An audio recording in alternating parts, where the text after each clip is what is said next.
Come crochet an easy Peek-a-Pow pattern with me. Hey crafty creatures, it's Mads and thank you for joining me for another video. This is the first one in a little series inspired by my favorite amigurumi designer, Jan Schenkel. I will be creating patterns from her second book, Animal Friends of Peek-a-Pow 2.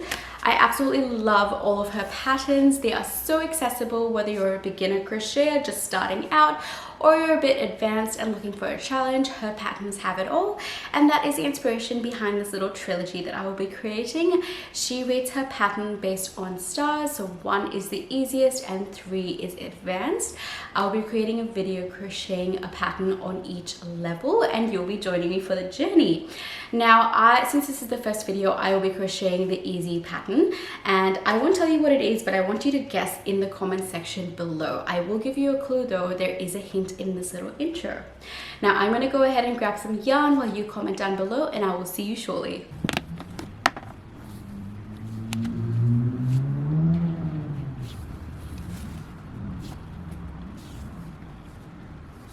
Hopefully my yarn choices have given you another hint of what I'm going to make. Now, in this book, Jan Schenkel recommends using worsted weight yarn with a 2.75mm hook. However, local to me, I'm able to find the largest color variety in DK weight yarn. So that is what I'm going to be using in this video, and is pretty much what I use for all of my amigurumi. I like to pair it with my 3mm Clover or more hook. These are my absolute favorite hook. They are so great to work with. But apart from that, I'm going to be following the pattern to a T. She does also throw in some fingering and sport weight in her patterns.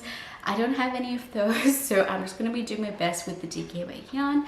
And we'll be crocheting them in the parts as she lists them in the book. So I will be taking you along for the journey. Feel free to guess down below what I'll be making. I will reveal it later on, but for now, enjoy the crochet process. There are 3 books in the Animal Friends of Peek-a-Pow series at the time of filming. Each of them has 20 gorgeous animals for you to create, and Jan puts so much creativity into each of them.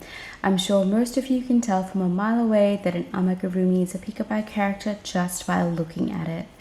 She has designed clothes for a lot of them, including removable beanies, boots, jackets, and you may be able to mix and match these with other characters depending on their features.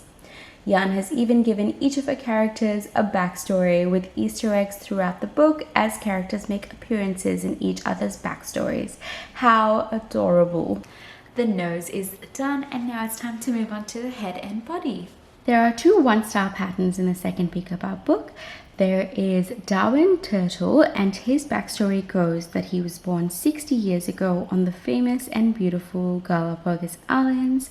His family has lived for a long time, and Darwin's proud to say that in fact his uncle was a personal friend of Charles Darwin and even boarded the HMS Beagle for a while. When he found out about the origin of his name, Darwin decided to study natural history at his own pace.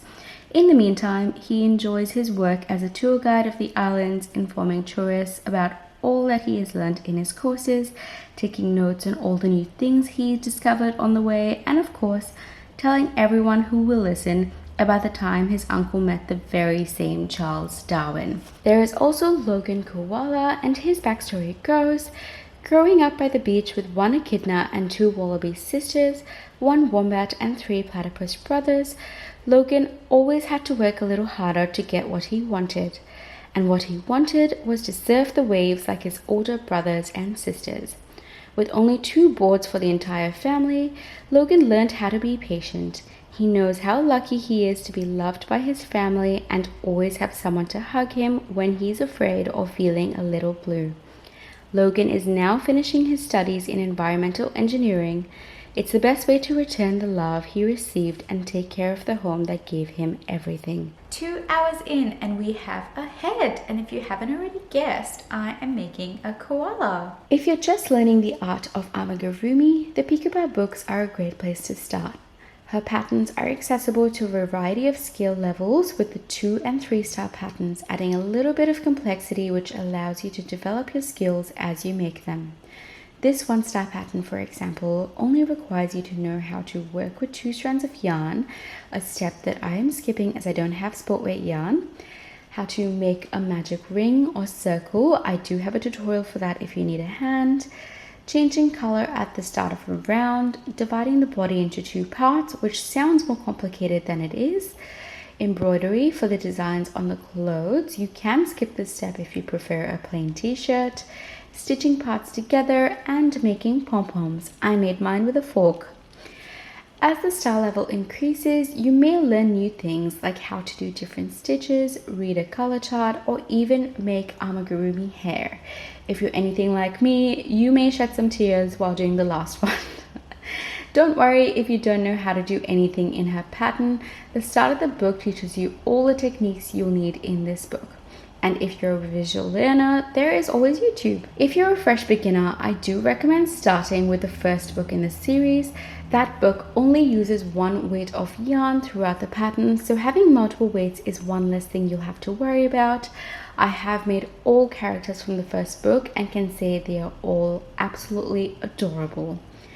If you'd like to check those out, I will link my book review at the top of this video for you to check out after you've watched this one. One of my favorite parts about these books is that there is minimal sewing involved.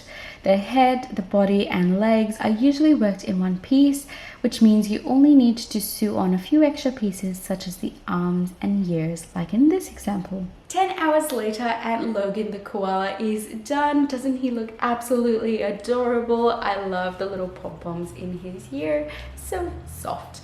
I used just under 50 grams of DK weight yarn to make him. He was super simple. All you need to know how to do is a magic circle, single crochets, increases, decreases, and color changes, and you can create him. I personally would say that the most challenging part of this pattern was splitting for the legs. If you haven't done that before, it can be a little bit confusing, but once you get the hang of it, it is pretty straightforward. All you need to do is find a few stitches for the center of the piece, both in the front and in the back. And then you're gonna connect the yarn from one side, so like let's say the back to the front, and then crochet in the round to create a leg.